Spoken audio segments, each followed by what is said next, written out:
If I may, I'd like to clarify one detail. What is it now? Mr. Holland, was it? Or whatever your name is. The name is Helmer, not Holland. Fine, Mr. Helmer. We're trying to close a $500 million deal. I don't have time to hold your hand through it. I'd appreciate it if you'd hear me out. Rocco looked away as though the conversation was already over, while Anthony remained standing. Then allow me to save everyone some time. I'm canceling our $500 million deal. By the time Rocco Beckman finally looked at the farmer, the $500 million deal had already slipped through his fingers. Before continuing, comment where in the world you are watching from and make sure to subscribe because tomorrow's story is one you can't miss. Anthony Helmer walked into the Granger Foods boardroom at 9 sharp, his suit pressed, his folder tucked under his arm like a shield. 40 floors up, the city of Atlanta spread out behind tall glass windows. The room smelled like fresh coffee and new carpet. Today was supposed to be the best day of his life. 18 months of work had led to this moment. 18 months of phone calls, site visits, and late nights going over numbers with his daughter, Naomi. Today, Helmer Cooperative Farms would sign a $500 million deal with one of the biggest food companies in the country. 200 farming families back home were counting on this. Anthony could already picture telling them the news. Beside him walked Tobias Lindorf, his young associate, nervous energy buzzing off him like static. "You ready?" Tobias whispered. "Been ready for 18 months, Anthony said, and meant it. The boardroom doors opened. Rocco Beckman stood at the head of a long table, flanked by a row of board members in matching navy suits. Beckman was tall, silver-haired, the kind of man who filled a room before he even spoke. He smiled wide and stuck out his hand, but not to Anthony. "Tobias! Good to finally put a face to the name," Beckman said, pumping the young man's hand. "Heard great things." Anthony held out his own hand a beat too long before lowering it. Beckman glanced at him, gave a short nod, and turned back to his seat. No handshake, no welcome. Like Anthony was just furniture that had walked itself in. Maybe he's just distracted, Anthony told himself, taking his seat. Big day for him, too. The meeting started. Beckman launched into numbers, projections, delivery schedules. But every word came at Tobias. Every question, every joke, every glance. Tobias. Anthony sat 2 feet away. The actual founder. The man whose name was on the cooperative. The man who had built this deal from nothing.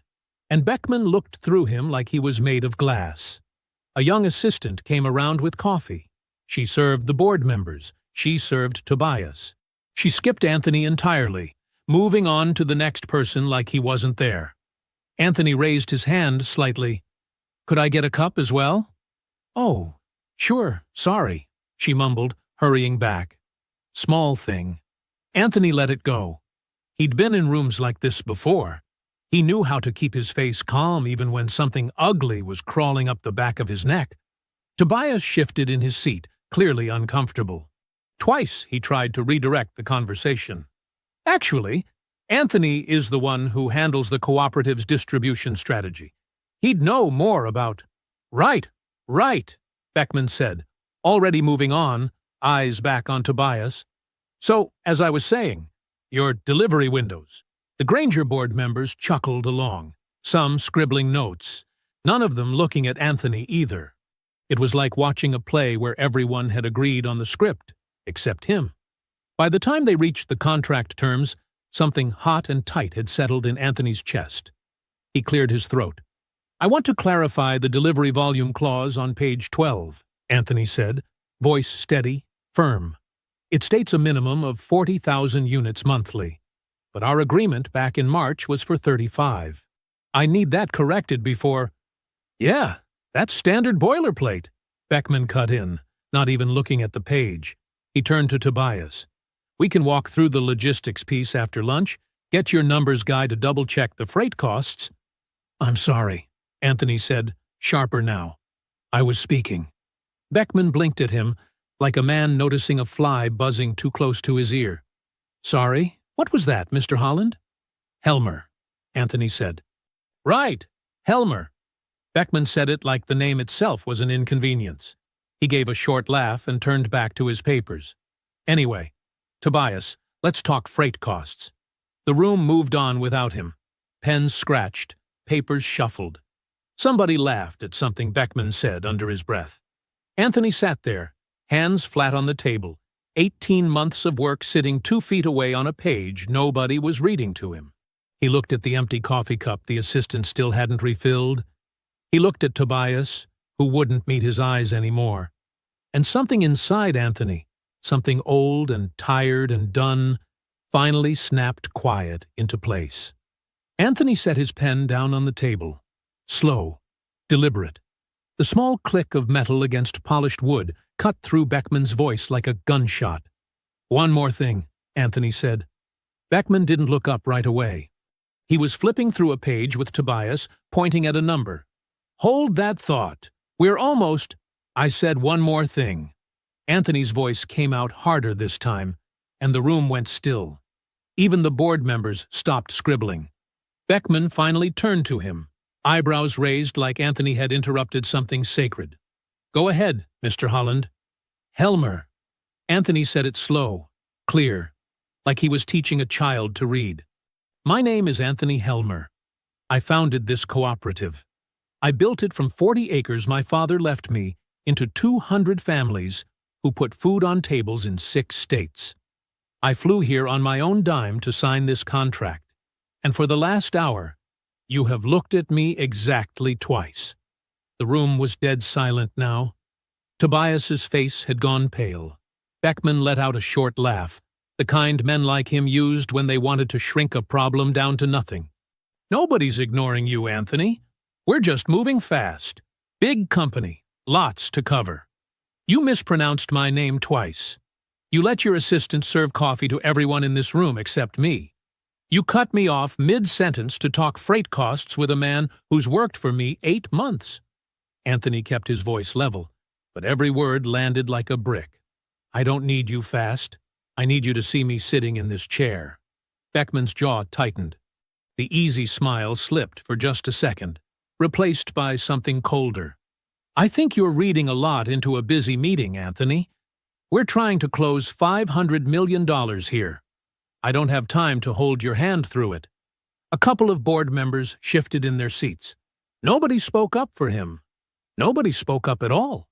Anthony looked around the table, at the navy suits, the silent faces, the careful way everyone avoided his eyes like he was something embarrassing to be near. 18 months, 200 families, and in this room, he was invisible. He stood up. The chair scraped back loud against the floor. Anthony reached down, picked up his copy of the contract, unsigned, the pages still crisp from this morning, and laid it flat in the center of the table. "Anthony, come on," Tobias said quietly, half rising. "Let's just—" "Sit down, Tobias." Anthony didn't raise his voice. He didn't need to. "This isn't on you." He buttoned his jacket, looked Beckman dead in the eye. "I don't do business with men who can't see me." Then he turned and walked toward the door. "Anthony?" Beckman's voice chased after him, edged with disbelief, like nobody had ever walked away from him before. "Anthony, you're really going to throw away $500 million over a few coffee cups?" Anthony didn't stop, didn't turn around. He pushed through the glass doors and into the hallway, the sound of his own footsteps the only thing he could hear over the blood pounding in his ears. Behind him, faint through the closing door, he heard Beckman laugh, an easy, careless laugh, already turning back to the room. "Cold feet," Beckman said to his board, loud enough Anthony was sure he meant for him to hear it. "He'll be back by Friday. They always come back." Anthony's hands were shaking by the time he reached the elevator. Not from fear, from something deeper, something that had been building for years. Every meeting where he'd been talked over, every deal where his word had been worth less than a white man's handshake, every room where he'd had to prove twice as hard that he belonged in the chair he was sitting in. The elevator doors slid shut. His reflection stared back at him in the brushed steel. 50 years old, jaw tight, eyes burning. He pulled out his phone before he even reached the lobby and dialed Bella Alliston's number. She picked up on the second ring. "Anthony, how'd the signing go?" His voice cracked, just slightly, before he caught it. "Bella, I need you to clear your evening. Something happened." He stepped out onto the street, the Atlanta heat hitting him like a wall, and looked back up at the glass tower behind him. 40 floors of a company that had just made the worst mistake of its life. Bella Alliston's office sat on the second floor of a converted brick building downtown, the kind of place with creaky floors and a window unit that rattled too loud.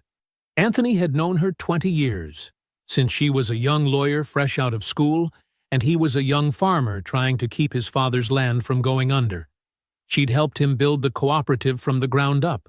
She was the only person he trusted with something this big. She was waiting for him when he walked in, 2 mugs of coffee already poured, her reading glasses pushed up into her gray-streaked curls. "Sit down," she said. "Tell me everything. Don't leave anything out." So he did. The handshake that never came. The mispronounced name. The coffee cup nobody filled. The way Beckman talked through him like he was a wall somebody had accidentally built in the middle of the boardroom. By the time Anthony got to the part where he stood up and walked out, his voice had gone tight and rough. Bella didn't interrupt once. She just listened, her jaw setting harder with every detail, scribbling notes on a legal pad. When he finished, she sat back and let out a long breath. "I believe you. Every word. I'm not crazy, right?" Anthony said. "I'm not blowing this out of proportion." "Anthony." Bella looked at him steady. "You've sat across from men who didn't respect you before. I've watched you smile through it for years, because the deal mattered more than your pride. The fact that this finally broke you tells me it was bad." She turned to her laptop, fingers moving fast over the keys. "I've heard whispers about Granger before. Nothing solid. Let me pull something up." Anthony waited, sipping his coffee, watching her face change as she scrolled. "Anthony!" Her voice had dropped lower. "Look at this." She spun the laptop toward him. On the screen were 3 names, 3 small, minority-owned supplier companies that had worked with Granger Foods over the past 2 years. All 3 had quietly ended their contracts. All 3 cited the same vague reason: communication issues. "Communication issues," Anthony repeated, the words bitter in his mouth. "That's what they called it when they stopped paying a Latino-owned dairy supplier in Ohio on time, 3 months running, until the man had no choice but to walk. And this one," Bella pointed to the second name, "a Korean-American produce distributor in California. Same story. Couldn't get anyone at Granger to return a call for 6 weeks straight before they cut ties." Anthony stared at the screen, his stomach turning slow and sick. "This isn't one bad meeting, Bella." "No."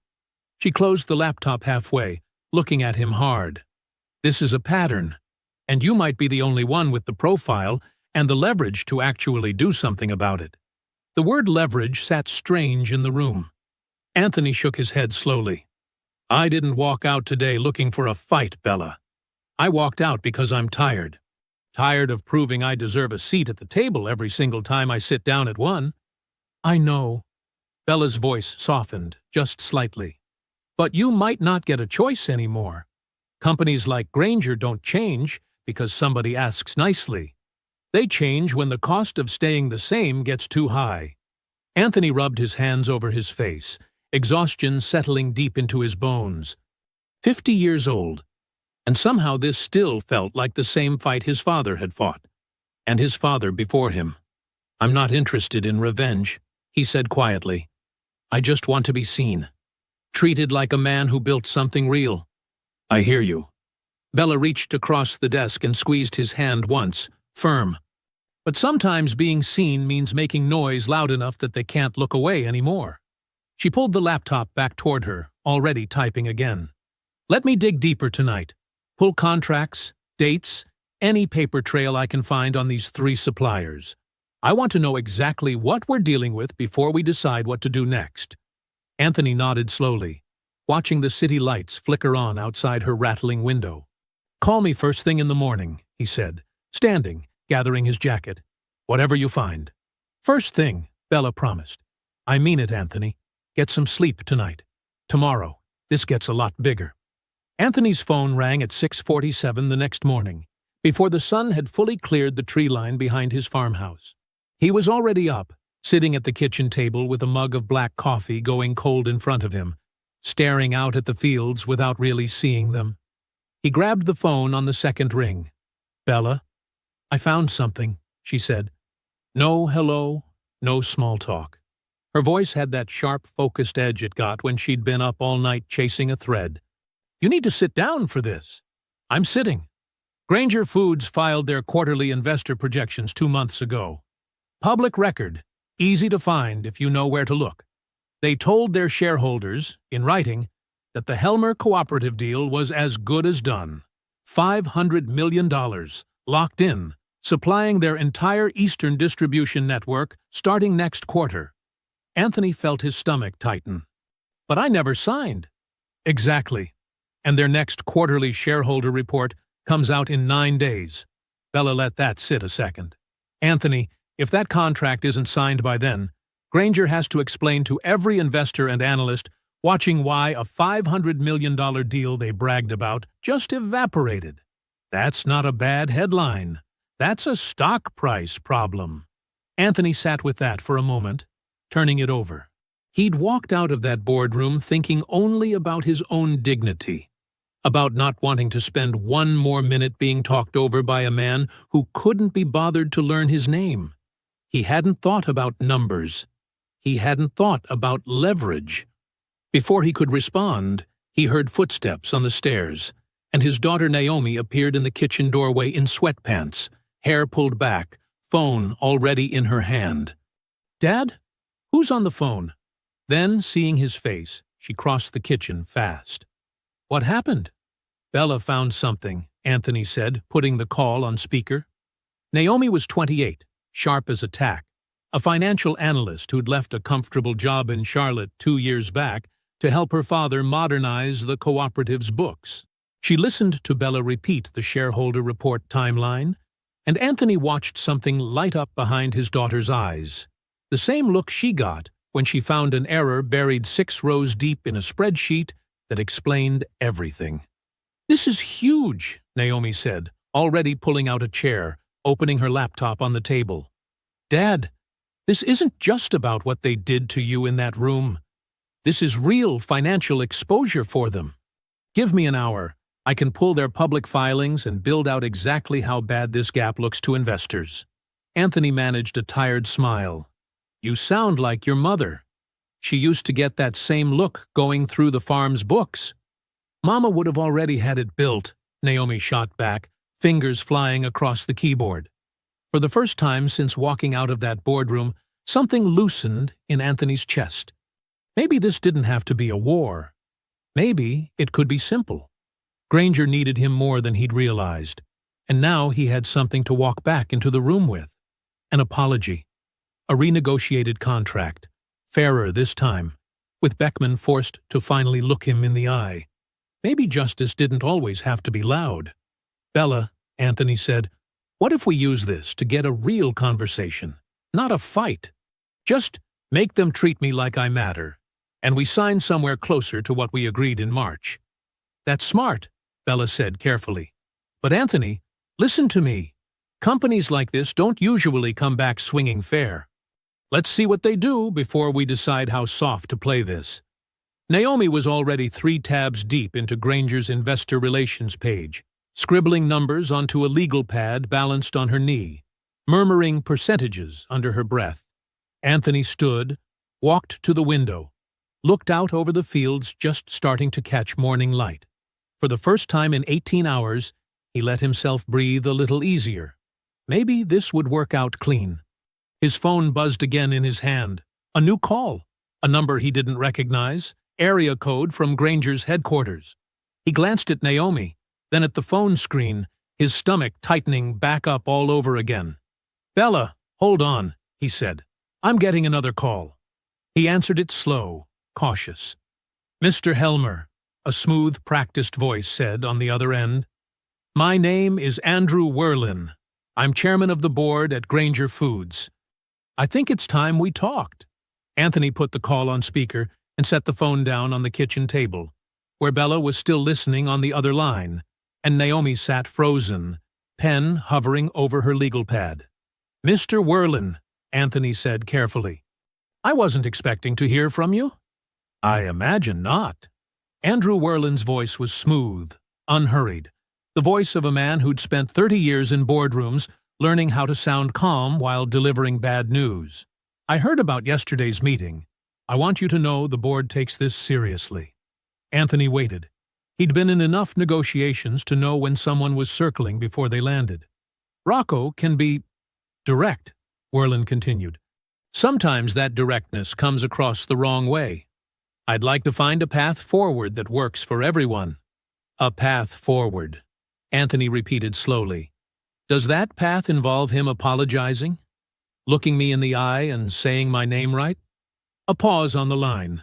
"I think what would serve everyone best, Mr. Helmer, is a clean resolution. I'm prepared to offer you $2 million, paid directly to you, personally, separate from the cooperative, in exchange for a standard non-disclosure agreement. You'd walk away with your dignity intact, financially secure, and this whole unfortunate incident stays private. No headlines, no mess for anyone." The kitchen went dead silent. Anthony stared at the phone like it had grown teeth. Naomi's mouth fell open. Even Bella, usually unshakable, didn't speak for a long moment. "You're offering me money to disappear," Anthony said finally, his voice low and flat. "I'm offering you a generous settlement to move forward, Mr. Helmer. Discreetly. Before things get complicated for everyone."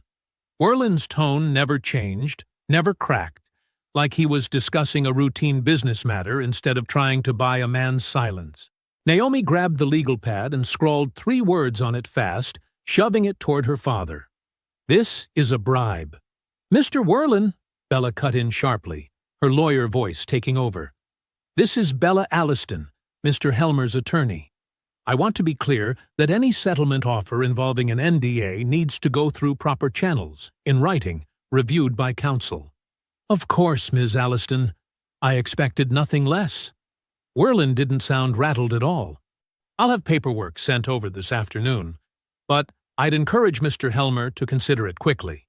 These things tend to go smoother the sooner they're resolved." Anthony felt something cold settle in his chest. This wasn't an apology. This was a man trying to make a problem go away before it cost Granger Foods anything real. "What about the other suppliers?" Anthony asked suddenly. Silence on the line. A beat too long. "I'm not sure I follow," Werlin said, but something in his voice had shifted, gone careful. "The dairy supplier in Ohio, the produce distributor in California, the communication issues that ended both their contracts." Anthony let the words sit there, heavy. "Were they offered $2 million too, Mr. Werlin? Or just me? Because I'm the one threatening to make noise before your shareholder report comes out." The silence stretched long enough that Anthony knew he'd hit something true. "I think we're getting ahead of ourselves," Werlin said finally, his voice cooler now. "I'll have the paperwork sent this afternoon, Mr. Helmer. I hope you'll consider it carefully." The line went dead. Anthony set the phone down slow, his hand not quite steady. The kitchen was quiet except for the hum of the refrigerator and Naomi's ragged breathing beside him. "He didn't even deny it," Naomi said finally, fury cracking through her voice. "Dad, he basically confirmed it. They've done this before." "Anthony." Bella's voice came through clear and firm. "Do not sign anything. Not today, not this week. You hear me?" Anthony stood slowly, walked to the window again, hands braced on the counter. $2 million. Enough to ease every worry the cooperative had ever carried. Enough to disappear quiet and comfortable. Let this whole ugly thing fade into something he never had to think about again. But it would also mean the dairy farmer in Ohio stayed buried. The produce distributor in California stayed silent. Whatever pattern Bella had found would stay exactly that. A pattern nobody ever had to answer for. He turned back to face his daughter and his phone, where Bella was still waiting on the line. "This was never about the money," Anthony said quietly, the decision settling into his bones like something solid finally locking into place. "We're not signing anything. We're exposing this. All of it." 3 days passed quiet. Almost too quiet. The kind of silence that made Anthony's skin crawl. No more calls from Werlin. No paperwork showed up that afternoon like he'd promised. Anthony told himself it was a good sign. Maybe the man had thought better of trying to buy his silence. He should have known better. The call came in on Thursday morning while Anthony was out checking irrigation lines in the South Field. His cooperative manager, a steady, no-nonsense woman named Rosie, who'd worked the books for 12 years, sounded shaken when he picked up. "Anthony, we got a problem. Coastal Fresh just canceled their standing order, effective immediately." Anthony stopped walking. Coastal Fresh was one of their 3 biggest regional distributors, the kind of relationship that took years to build. Canceled? How? "We've had that contract for 6 years. They said it's a restructuring decision, corporate level. No real explanation beyond that." Rosie's voice tightened. "Anthony, I don't like the timing of this." Neither did he. By the time he got back to the farmhouse, Naomi had already heard, and she'd been digging. She met him on the porch, laptop open, face pale. "Dad, it's not just Coastal Fresh." She turned the screen toward him. "Bramwell Distribution called an hour ago, too. Same story. Restructuring. And I just got off the phone with Ridgeline. They're pausing our contract pending review. 3 distributors, 3 cancellations, all within 24 hours of each other." "This isn't a coincidence," Anthony said, the words coming out low and hard. Bella arrived 20 minutes later, having driven straight from her office the second Naomi called her. She sat at the kitchen table, jaw tight, listening to the full list. "This is retaliation," she said flatly. "Grainger doesn't have direct control over your distributors, but they do business with all 3 of these companies, too. One quiet word from Grainger about reconsidering future partnerships, and these distributors cave to protect their bigger relationship. It's not illegal on paper. It's just cruel. Cruel and effective," Naomi muttered, already pulling up spreadsheets.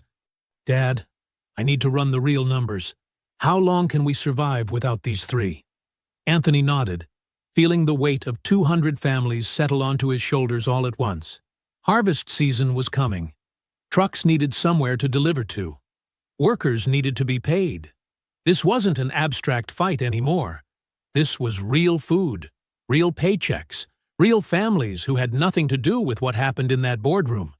Naomi worked through the afternoon and into the evening, fueled by black coffee and fury, building out projection after projection. Anthony paced. Bella made calls, trying to feel out whether this was something she could prove in court, gathering whatever paper trail existed. Around 9 that night, Naomi finally pushed back from the table, rubbing her eyes. 6 weeks, she said. "We've got 6 weeks of runway before this gets serious. After that, we start missing payroll." The number hit Anthony like a fist to the chest. 6 weeks. He thought about his father, who'd built this cooperative up from 40 acres and a stubborn refusal to quit. He thought about families who trusted him with their land, their livelihoods, their children's futures. "They think they can starve me out," Anthony said quietly. "Make me crawl back and sign that NDA before the shareholder report drops."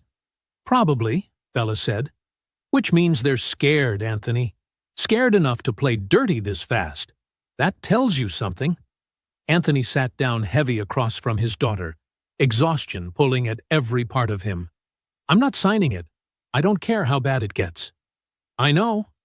Naomi reached over and squeezed his hand. "But we need to move faster than they are.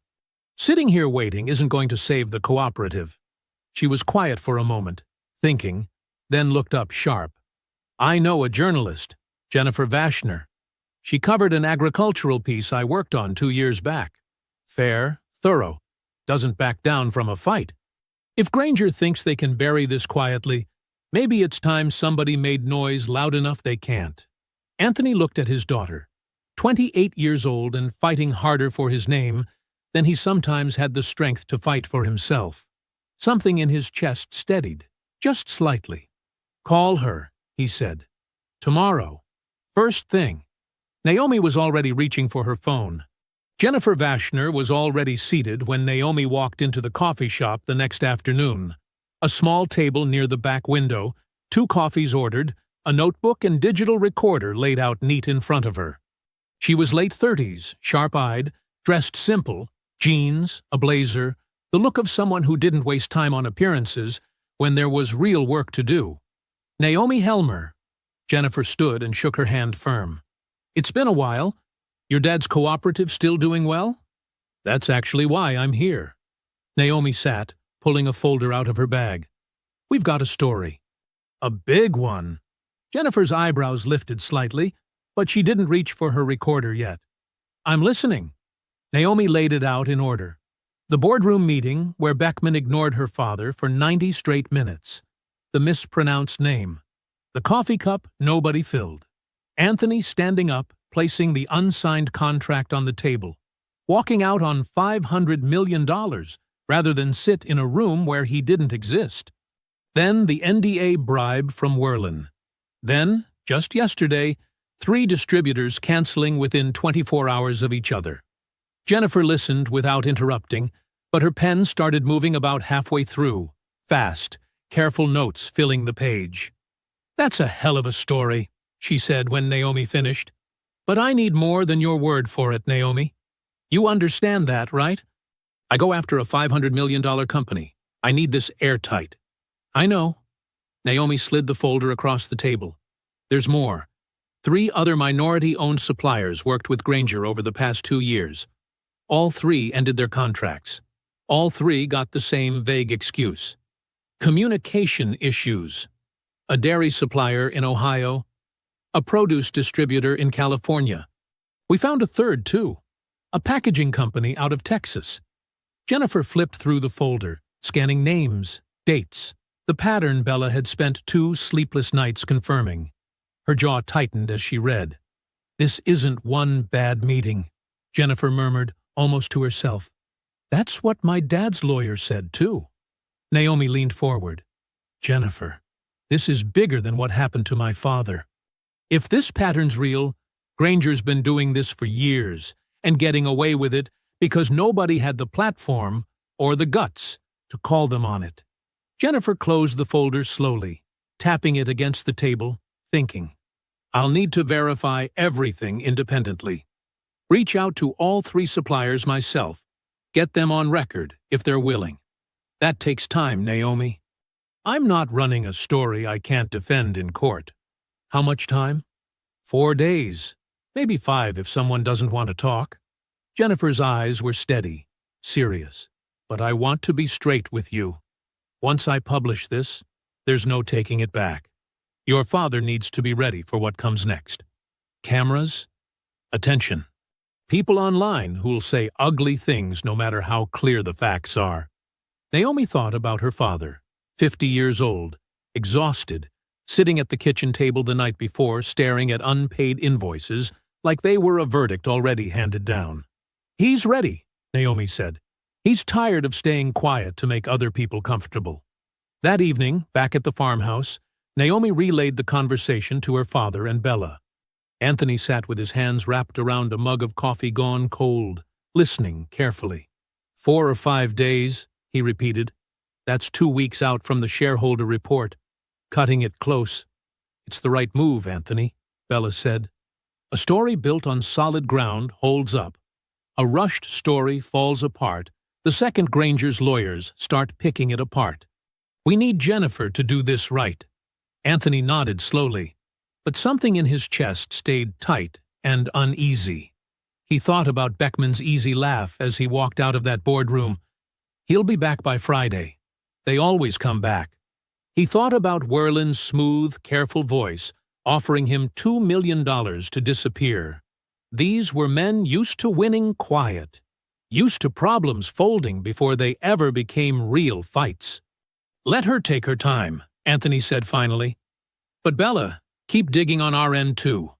I want every piece of paper, every record, ready the second Jennifer's story drops. We only get one shot at this landing, right?" Bella nodded, already pulling out her legal pad. Outside, the sun was sinking low over the fields, painting everything gold and orange, the kind of evening that, on any other week, would have felt peaceful. Tonight, it just felt like the calm before something much bigger. The story published at 6:15 a.m. on a Tuesday, while Anthony was still out checking the irrigation lines before sunrise. He didn't even know it had gone live until his phone started buzzing in his pocket so hard he thought something was wrong.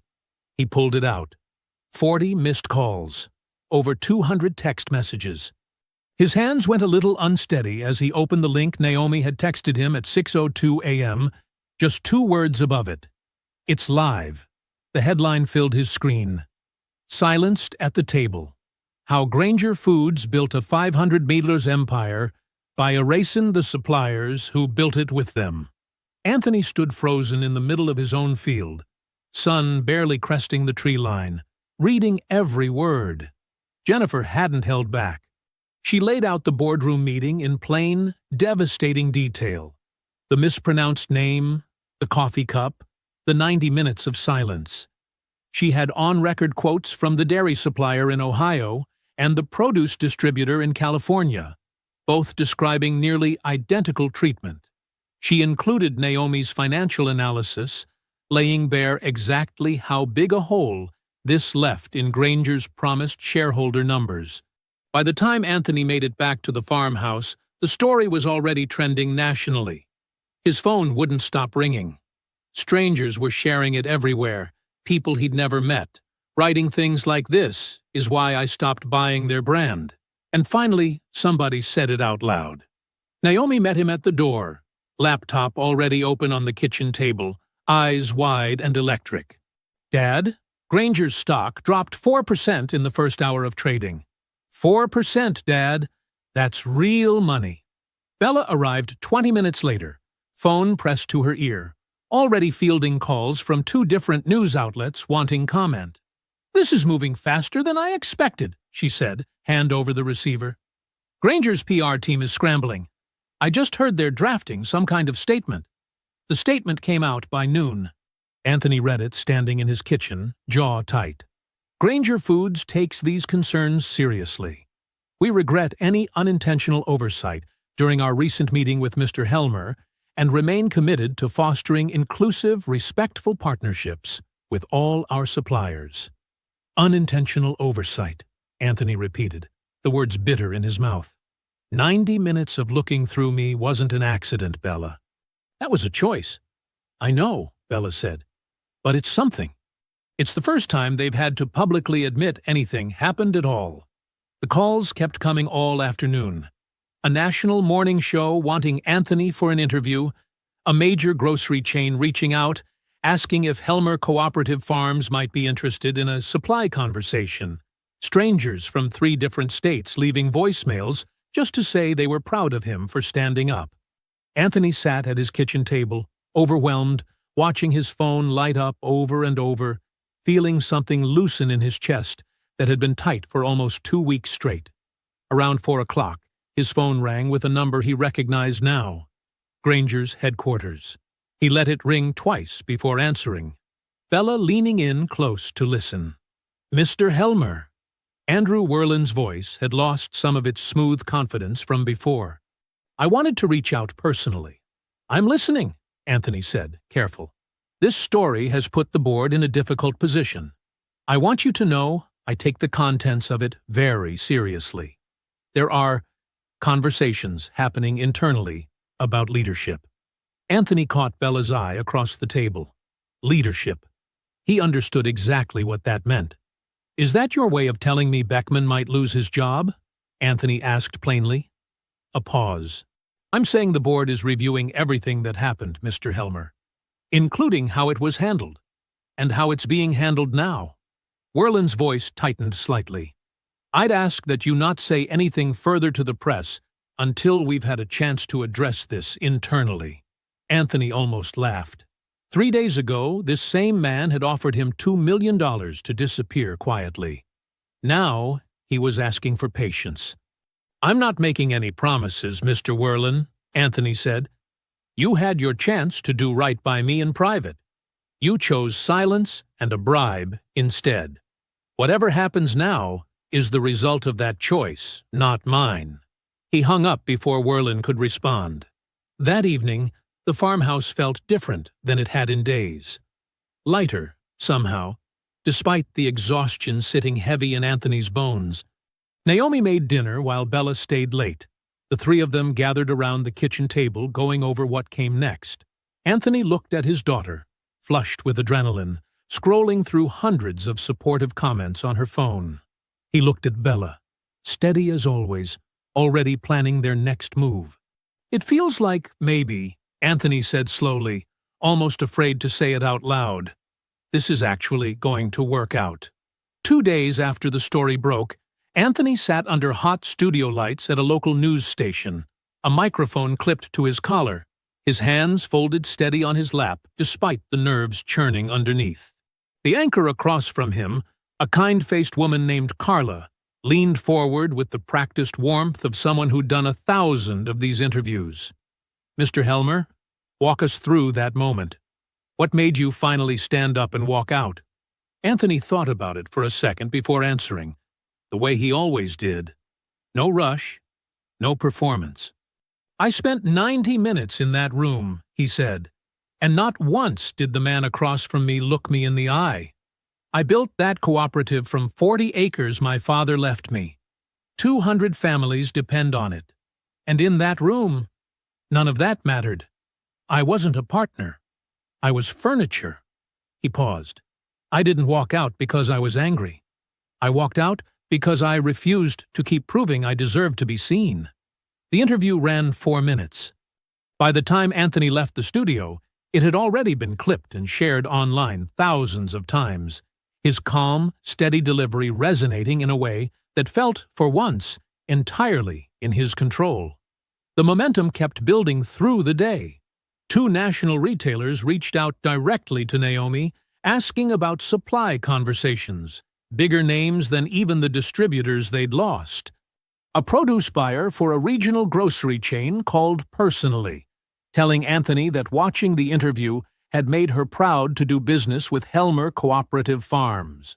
It felt, for the first time in 2 weeks, like the ground beneath Anthony's feet had finally stopped shifting. That evening, the farmhouse kitchen filled with the smell of Naomi's cooking, her grandmother's gumbo recipe, something she only made on good days. Bella stayed for dinner. The 3 of them gathered around the table, plates full, the tension that had lived in that room for 2 weeks finally easing into something close to celebration. To Dad, Naomi said, raising her glass of sweet tea, for standing up when it would have been easier to sit down. To Justice, Bella added, clinking her glass against Anthony's. Slow, messy, but it's coming. Anthony allowed himself a real smile for the first time in days. He thought about his father, about the 40 acres that had grown into something 200 families now depended on, about how proud the old man would have been watching his son refuse to be invisible in a room full of people who should have known better. I keep waiting for the other shoe to drop, Anthony admitted, half joking, swirling his tea. Feels too easy after how hard the last 2 weeks have been. Let yourself have this, Bella said. You earned it. Halfway through dessert, Bella's phone buzzed on the table. She glanced at it, frowning slightly. Huh, that's strange. What is it? Naomi asked. Nothing, probably. Bella set the phone face down, not wanting to ruin the moment. Just a colleague mentioned Granger's PR firm has been unusually active online the past 2 days. Lots of posting, lots of engagement on some of their other accounts. Probably just damage control from the apology statement. Probably, Anthony agreed, not thinking much of it. After everything that had happened, A little extra PR activity from Granger seemed like the least surprising thing in the world. Of course, they'd be scrambling to manage their image after a story like Jennifer's. The conversation drifted back to lighter things. Naomi teasing her father about his sudden minor celebrity status. Bella recounting an old story from when she and Anthony first met, back when the cooperative was barely a dream scratched out on the back of a feed store receipt. For a few hours, none of them thought about boardrooms or contracts, or men named Beckman and Werlin. Anthony's phone buzzed against the table around 9:30, a news alert flashing across the screen. He glanced at it. Something about Granger Foods, the headline cut off before he could read it fully, and felt the faintest flicker of unease pass through him. But Naomi was laughing at something Bella said. The gumbo was good, and the kitchen felt warm in a way it hadn't in days. Anthony set the phone face down on the table, choosing the moment over the worry crawling at the edge of his mind. Whatever it is, he said, picking his fork back up, it can wait until morning. He had no idea how wrong he was. Anthony woke to 43 missed calls. He sat up fast, heart already pounding before his eyes had fully adjusted to the morning light. 43 calls. A dozen texts from Naomi, time-stamped starting at 6:15 a.m., each one more frantic than the last. Dad, call me. Dad, wake up. Dad, call me now. He found her downstairs at the kitchen table, laptop open, face pale and tight. She turned the screen toward him without a word. A video. Already at 2 million views. The thumbnail showed Anthony mid-motion, half risen from his chair in the Granger boardroom, his face caught in an expression that looked out of context, almost violent. Play it, Anthony said quietly. Naomi hit play. 14 seconds of footage. Anthony standing abruptly, chair scraping back hard, his voice clipped sharp. I don't do business with men who can't see me. Then walking out, the door swinging shut behind him. That was it. 14 seconds. No Beckman ignoring him for 90 minutes. No mispronounced name. No coffee cup left empty. Just a black man standing up fast and storming out of a room full of calm, confused-looking executives. His voice the only raised one in the clip. Where did this come from? Anthony asked, his voice hollow. It's everywhere, Naomi said. Posted last night under some anonymous account, but it's spreading like wildfire now. People are saying you're unhinged. Some outlet already ran a piece calling you erratic and unprofessional. Her hands were shaking. Dad, they edited it. They cut out everything that mattered and kept the part that makes you look like the problem. Anthony sat down slow, the chair groaning under him, staring at his own face frozen on the screen mid-shout. Hours ago, he'd gone to bed feeling, for the first time in weeks, like things might actually be turning out right. Now he felt like the ground had opened up beneath him. His phone rang. Rosie, his cooperative manager, voice tight with worry. Anthony, I just got off the phone with 2 of the new retailers that reached out after the interview. Both backed out. Said something about reputational caution until things settle. By mid-morning, a third had pulled out too. Bella arrived at the farmhouse before noon, slamming her car door hard enough that Anthony heard it from the porch. She came in already talking, phone in hand. It's worse than the retailers, she said. I just got a call from the bank. They're freezing the cooperative's emergency line of credit. Effective immediately. Citing risk reassessment. They can't do that, Naomi said. We've never missed a payment, not once in 6 years. They can if they decide the cooperative's suddenly a liability. Bella's jaw was tight, working something over. I started digging the second I heard. The bank's chairman sits on an investment board with ties to Granger. I can't prove it's connected yet. But Anthony, the timing isn't a coincidence. Nothing about this week has been a coincidence. Anthony stood at the window, looking out over the fields, harvest season bearing down fast, expenses piling up that the frozen credit line was supposed to cover. Equipment repairs, worker payroll. Seed and fuel costs that didn't wait for boardroom politics to sort themselves out. 200 families. He kept coming back to that number, turning it over and over in his mind like a stone in his pocket. "I built something real," he said quietly, almost to himself, "and they're trying to take it, because I had the nerve to ask to be seen." Naomi found him an hour later, sitting alone at the kitchen table. A stack of unpaid supplier invoices spread out in front of him like a verdict already handed down. He hadn't touched them. Just sat staring, his shoulders sunk lower than she'd seen them in years. "Dad?" He didn't look up right away. "I keep thinking about your grandfather. How hard he worked to keep this land through years that tried everything to take it from him. And I'm sitting here wondering if I'm about to lose it because I refuse to stay quiet." "You didn't do anything wrong," Naomi said fiercely, sitting down beside him. "I know that." Anthony finally looked up at her, exhaustion carved deep into his face. "Doesn't make it hurt less." That night, well past 10, headlights swept across the front windows. Bella's car pulled into the drive, and she came up the porch steps with a manila envelope in her hand, her expression grim. "Granger's lawyers sent this over an hour ago," she said, setting it on the table. "A new settlement offer. Werlin wants an answer by tomorrow." Anthony stared at the envelope like it might bite him. "Read it tonight," Bella said quietly. "Just read it. We'll talk in the morning." Anthony sat alone at the kitchen table long after Bella and Naomi had gone quiet. The manila envelope open in front of him, pages spread out under the dim overhead light. Past midnight now. The house creaked around him, settling the way old farmhouses did, like it was breathing along with whatever decision he was wrestling toward. The settlement offer was simple, almost insultingly so. A lump payment, enough to cover the cooperative's frozen credit line twice over, enough to carry 200 families clean through harvest season and into next spring. In exchange, silence. No further statements to press.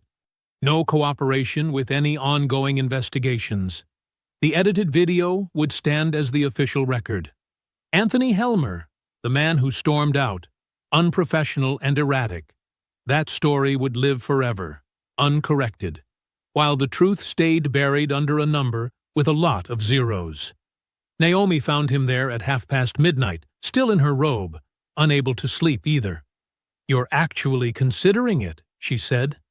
It wasn't a question. Anthony rubbed his eyes, exhaustion sitting heavy and physical in every part of him.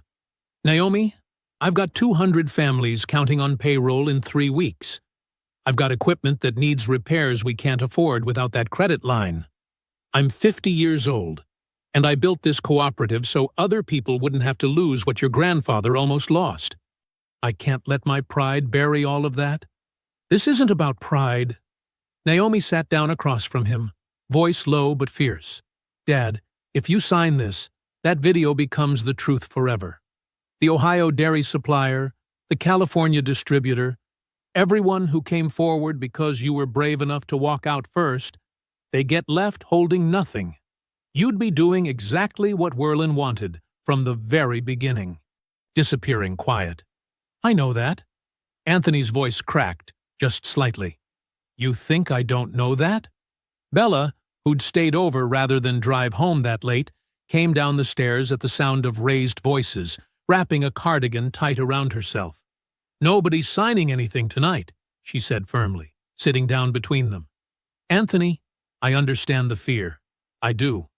But this offer isn't going anywhere by morning. Sleep on it.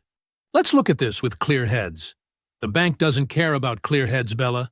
It cares about Thursday's payroll. And I care about you not making a permanent decision out of panic," Bella shot back, just as firm. "You've held the line for 2 weeks. Don't break now, in the dark, exhausted, with nobody around to talk you through it properly." Anthony sat with that, hands pressed flat against the table, staring at the unsigned settlement like it was a living thing, daring him to make a mistake. "One more day," he said finally, quiet. "Give me one more day before I decide anything." The kitchen went still. Naomi reached over and squeezed his hand, and for a moment, The three of them just sat there in the half-dark, the weight of everything pressing down without anyone needing to say it out loud. Then a knock sounded at the front door. All three of them froze. It was nearly 1 in the morning. Nobody knocked on a farmhouse door at 1 in the morning unless something was wrong. Anthony rose slowly, exchanging a glance with Bella, who reached instinctively for her phone. He crossed the dark living room and pulled the door open, bracing himself for he didn't know what. Tobias Lindorf stood on the porch, hair disheveled, jacket wrinkled like he'd been wearing it for 2 days straight. His face was pale, eyes wide with something that looked like fear and determination wrapped together. "Anthony," Tobias said, voice shaking slightly, "I'm sorry to come this late. I didn't know who else to call." He held up his phone, hand trembling.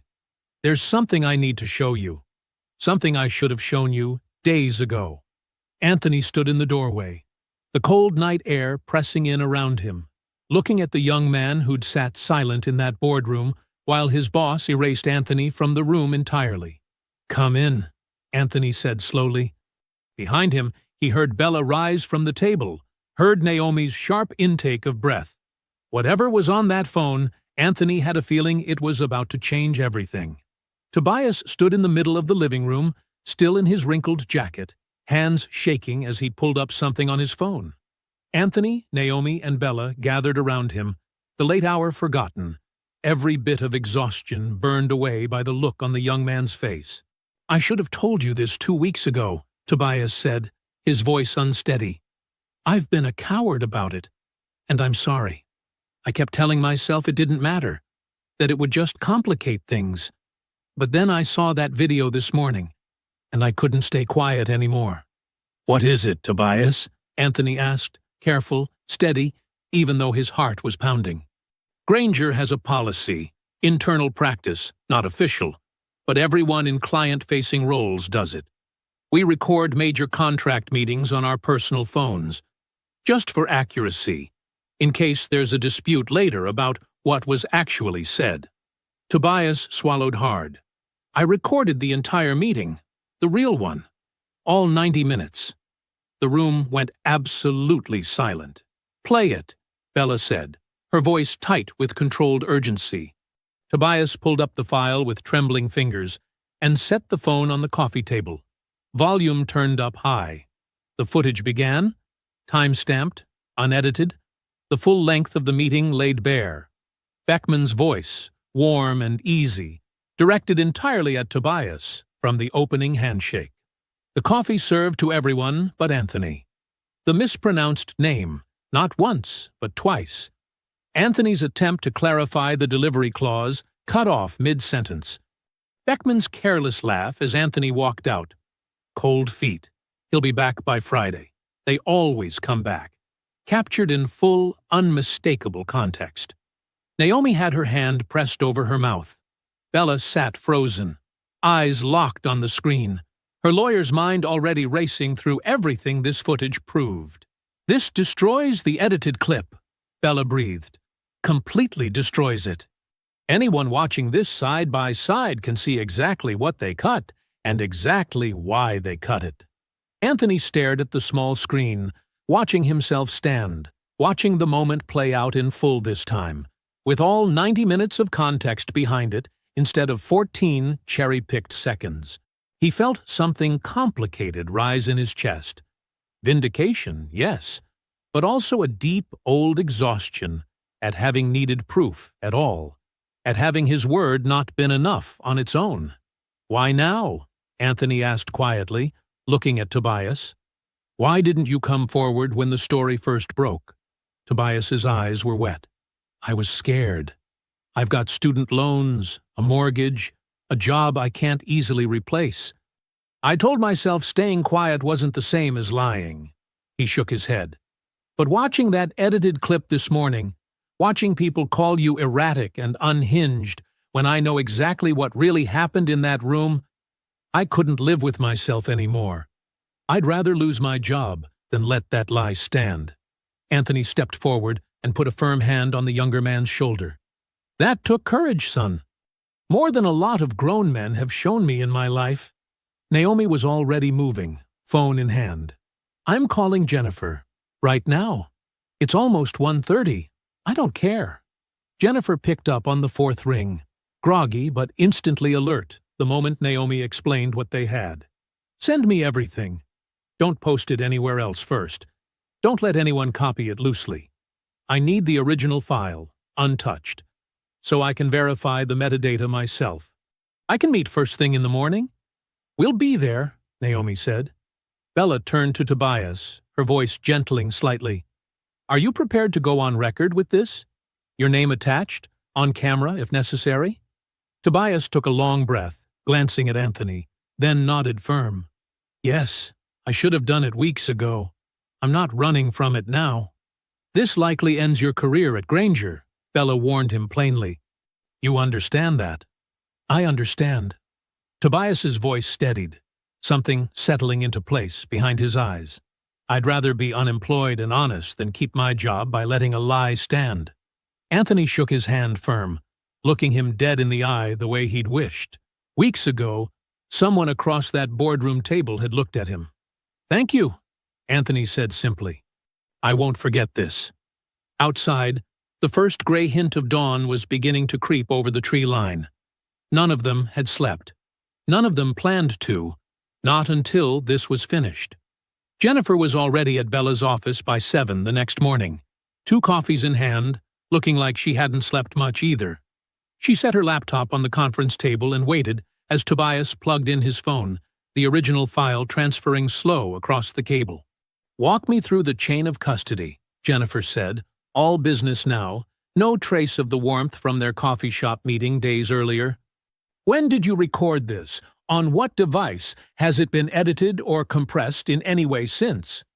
Tobias answered every question carefully, precisely, while Jennifer cross-referenced the file's metadata against the timestamp on Anthony's calendar invite for the original meeting. The numbers matched, down to the minute. The audio waveform was continuous, unbroken.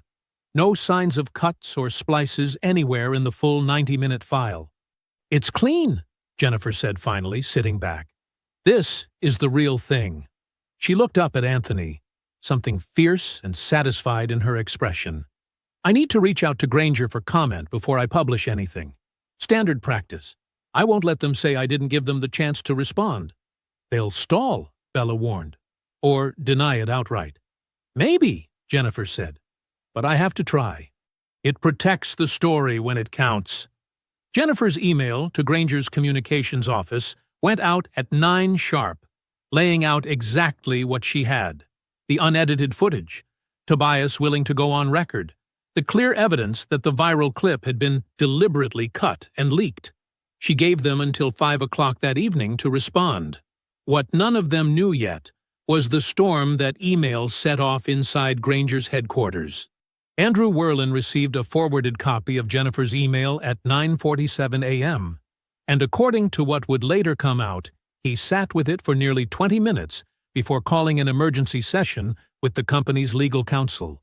He'd built a 30-year career on careful decisions, on protecting the institution above any one person inside it.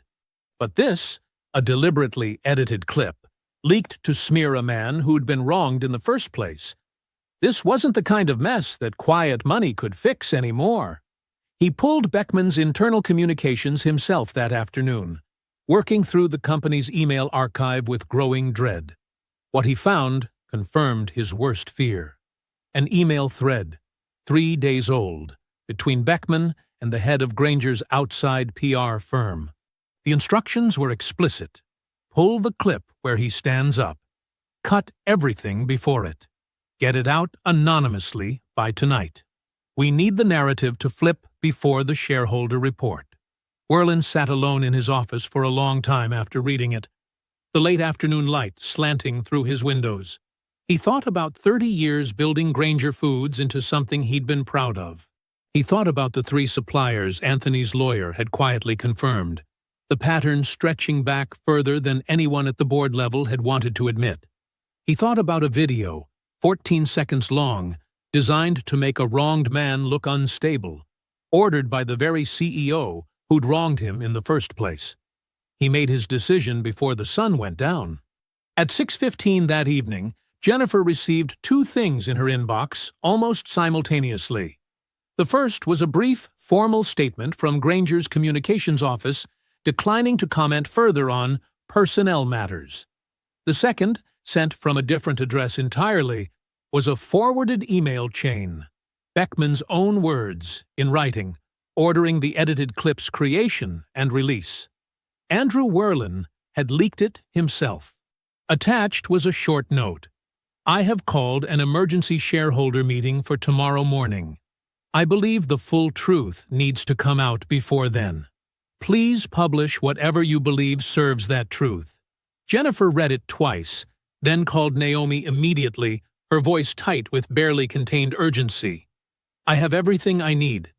The full unedited footage, Tobias on record, and now internal emails proving Beckman personally ordered the smear campaign. I'm publishing tonight." Anthony, gathered with Bella and Naomi around the kitchen table once again, listened to Naomi relay the news, feeling something shift deep in his chest. Not quite relief yet, but close to it. The ground beneath him, shaky for 2 long weeks, finally felt like it was holding. "Publish it," Anthony said quietly. "Let the whole thing be seen. All of it, finally, the way it should have been from the start." By 8 p.m., Jennifer's follow-up story went live. The emergency shareholder meeting began at 9 o'clock the next morning, streamed live to a packed virtual room of investors, journalists, and a press gallery so full that extra chairs had to be brought in. Anthony sat in the front row beside Bella, Naomi, and Tobias, the 4 of them given seats by Werlin's office personally, an invitation that had arrived at 6 that morning with a single line: "You deserve to see this happen." Jennifer's follow-up story had detonated overnight. The full unedited footage, Tobias's on-record account, Beckman's own emails, in his own words, ordering the edited clip's creation. By sunrise, the narrative that had painted Anthony as erratic and unprofessional had collapsed entirely, replaced by outrage of a different kind. At Granger Foods, at Beckman specifically, at a company that had not only wronged a man, but tried to bury the truth when he refused to disappear quietly. Andrew Werlin stood at the podium, his face drawn but steady, the weight of 30 years showing in every line of it. The room fell silent as he began to speak. "31 years ago, I helped build this company," Werlin said, voice carrying clear through the room. "I have never been more ashamed of it than I am standing here today." He laid it out plainly: the boardroom meeting, the pattern of marginalized suppliers Bella had uncovered, the bribe attempt, the retaliation against Helmer Cooperative Farms, and, finally, the deliberately edited footage ordered by the company's own CEO. "Effective immediately," Werlin said, turning slightly toward where Beckman sat rigid in the second row. "Rocco Beckman is removed as Chief Executive Officer of Granger Foods for conduct unbecoming of this office and a deliberate campaign of retaliation against a business partner who did nothing but ask to be treated with basic respect." Beckman shot to his feet, face flushing red. "This is outrageous. Andrew, you can't just—" "I can, and I have," Werlin said, not raising his voice, not needing to. "The board voted unanimously this morning. Security will escort you out." 2 security officers stepped forward. Beckman's protests grew louder, sputtering something about lawyers, about his contract, about 30 years of growth he'd delivered the company. But his voice cracked under the weight of every camera in the room, capturing his unraveling in real time. Anthony watched him go, feeling something complicated settle in his chest. Not joy exactly. Something closer to a long exhale he hadn't realized he'd been holding for 2 weeks straight. Beckman was gone from the room within 90 seconds, his protests fading down the hallway outside. Werlin turned back to the podium, visibly steadying himself. "To Anthony Helmer, and to every supplier this company has failed in the past 2 years, I cannot undo what's been done. But I can promise you, this board is committed to making it right." The room erupted into murmurs. Phones raised, journalists already typing furiously. Anthony sat still in his chair, Naomi's hand gripping his tight, Bella's eyes wet beside him. Then, from somewhere near the back of the room, a new voice cut through the chaos. "Mr. Helmer." Anthony turned. A tall man in a charcoal suit was making his way down the aisle, cameras swinging to follow him. Walter Dells, mid-50s, CEO of one of Granger's biggest rivals, a man Anthony had only ever seen in business headlines. He stopped in front of Anthony, extending his hand. "I've been watching this story unfold for 2 weeks," Dells said, loud enough for the cameras to catch every word. "What happened to you was wrong. What you did about it took more courage than most men in this industry have ever shown." He paused, letting the moment breathe. "My company would be honored to offer Helmer Cooperative Farms a $650 million multi-year supply contract. Right here, right now." The room went electric.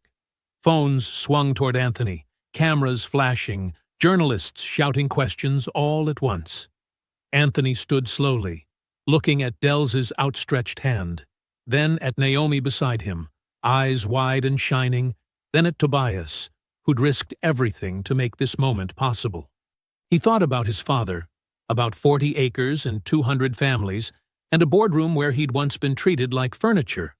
"I'll need a pen," Anthony said, his voice steady, carrying clear through the room. Dells smiled and snapped his fingers. An assistant appeared instantly with a contract and a pen. Anthony took it, standing tall in full view of every camera, every journalist, every shareholder who had watched Beckman dragged out moments before. This time, the whole world was watching him sign. The pen moved across the page, and the room erupted into applause. Anthony signed his name in full view of every camera, every shareholder, every journalist who'd watched Rocco Beckman dragged out of the building minutes before. Walter Dells shook his hand firm, the flash of cameras catching the moment from every angle. The photo that would run on front pages by morning. The image that would come to define the entire story. Anthony Helmer, 50 years old, standing tall, finally seen. Naomi hugged him so hard he nearly lost his footing.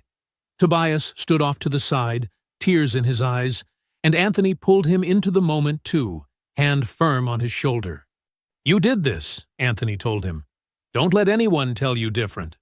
Bella watched it all with her arms crossed, and a rare, full smile breaking across her face. "Justice," she said quietly, mostly to herself. "Slow and messy, just like I told you." By the time they left the building, the news was already everywhere. Granger Foods' stock, which had cratered overnight, began climbing back the moment word spread of Beckman's removal and Werlin's public accountability. Helmer Cooperative Farms trended nationally for the second time in 2 weeks, this time for an entirely different reason. The credit freeze lifted within hours. Bella made one phone call to the bank, mentioned the day's headlines, and the regional manager who'd cited risk reassessment 2 days earlier suddenly found the cooperative's account perfectly sound after all. Anthony didn't bother asking questions. He just signed the paperwork and let Rosie get back to running payroll without fear hanging over every line item. The weeks that followed moved fast. Dells Foods' legal team worked with Bella to finalize the full contract terms, structuring the $650 million partnership to begin shipments the following month. New hires came through the cooperative's gates almost daily, word having spread through 3 counties about what Helmer Cooperative Farms had survived and what it had won. Anthony walked each new worker through the fields himself, the same way his father had once walked him, pointing out which rows needed extra care, which equipment had a temperamental engine, which mornings the frost came in hardest. 3 weeks after the shareholder meeting, Anthony stood in his office at the cooperative's main building, hanging 2 framed items side by side on the wall behind his desk. The first was the signed Dells contract, $650 million committed to 200 families who'd trusted him through the worst of it. The second was smaller, simpler. A single photograph Naomi had pulled from a news article, capturing the exact moment Anthony stood up in that Granger boardroom weeks earlier. Unsigned contract laid flat on the table behind him. "Why keep that one?" Naomi had asked, surprised, when he first hung it. "Because I never want to forget what it cost to get here," Anthony told her. "And I never want to forget that standing up was worth it, even before I knew how it would end." Tobias visited that afternoon. Dressed casual now instead of the corporate suits Anthony remembered from the boardroom, having left Granger entirely and started consulting independently for smaller agricultural businesses, navigating exactly the kind of mistreatment he'd witnessed firsthand. Anthony welcomed him warmly, walked him through the fields, introduced him to Rosie and the new hires like he was family. "You ever regret it?" Anthony asked him, the two of them standing at the edge of the south field as the afternoon sun dipped lower. "Walking away from a career like that?"